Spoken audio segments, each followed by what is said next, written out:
Welcome to the T-Pac Arcade. Today's game is Stargunner for the Atari 2600. In this 1982 shoot-'em-up from Telesis, you've got to defend your outer space empire from alien invaders and their bomb-dropping robot, Bobo.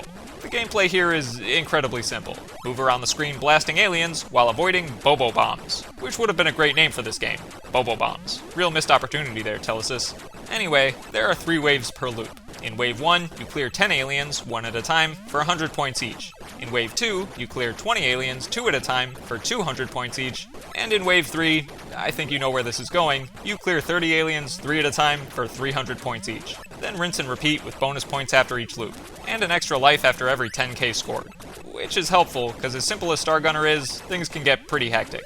See, as soon as you blow up an alien, its replacement immediately appears at any random point on screen, which means it can spawn directly on top of you and blow you up. This might seem statistically improbable, but Stargunner doesn't care about statistics, it just cares about turning you into space shrapnel.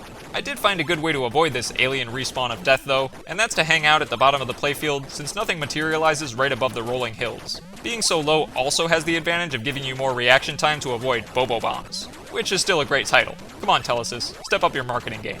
Anyway, there are 3 types of enemies in Stargunner, although they don't correspond to specific waves like you might think. There are aliens that look like eggs, which spin around and flash different colors, aliens that look like angry dots, which pulse and flash different colors, and squares. I don't think these are aliens at all, they're just squares, but they do flash different colors, so they can hang. The behavior of the enemies is a little weird. Sometimes they follow you, sometimes they bounce around the screen in diagonals, sometimes they just move left and right, and sometimes they just sorta sit there. Which is my preferred behavior because it makes them much less threatening.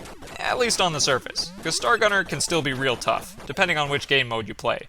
Mode 1 starts off pretty tame, then gradually gets faster and more aggressive. I was able to clear 3 loops and score 50,000 points here, which isn't great, but I'll take it. Mode 2 starts off at about the same speed as the 4th loop of Mode 1, so it's immediately much more difficult, and I couldn't even clear the second wave of aliens there. Mode 3 is just stupid hard, and I couldn't even clear the first enemy most of the time.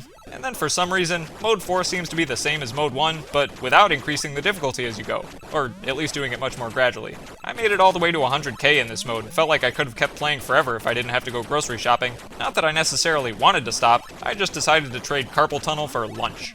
Needless to say, Mode 4 is my favorite.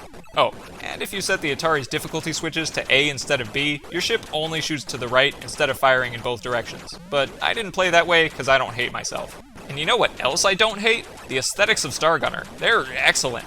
The graphics have almost a vector-inspired rendering since they're mostly outlines, and beyond that, they're extra stylized with color shifting and abstract animations. Even the explosions are stylized as these neat radiating lines which converge back again to spawn a new enemy. Plus the score counter is made to look like a segmented display. You know, like digital clocks and stuff. It's great.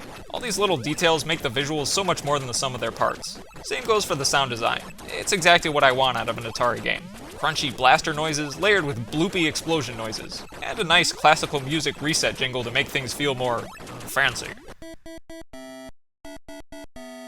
My only gripe with the soundscape is that the bonus life chime gets drowned out most of the time.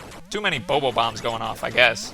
My favorite part of Stargunner is how it handles. It's tough to explain, but maneuvering your starship and blasting enemies just feels right, in a sort of intuitive way, like a pair of shoes that's already broken in.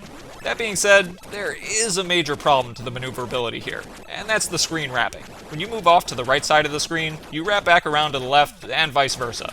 In most games with this mechanic, it works like a doorway, and by that I mean, as the nose of your ship enters one side, the tail simultaneously exits the other. So even though you're warping in space, you're still passing through it as expected. But here, your ship just instantaneously jumps from one side to the other as soon as you hit the edge of the playfield, like teleporting. It really messes up your spatial perception. And what's worse, the enemies wrap around the screen in the same way, so stuff is just jumping left to right and right to left without any smooth transitions, and it's way more disorienting than you might think. But ultimately, this game's greater sin is not being called Bobo-bombs, obviously.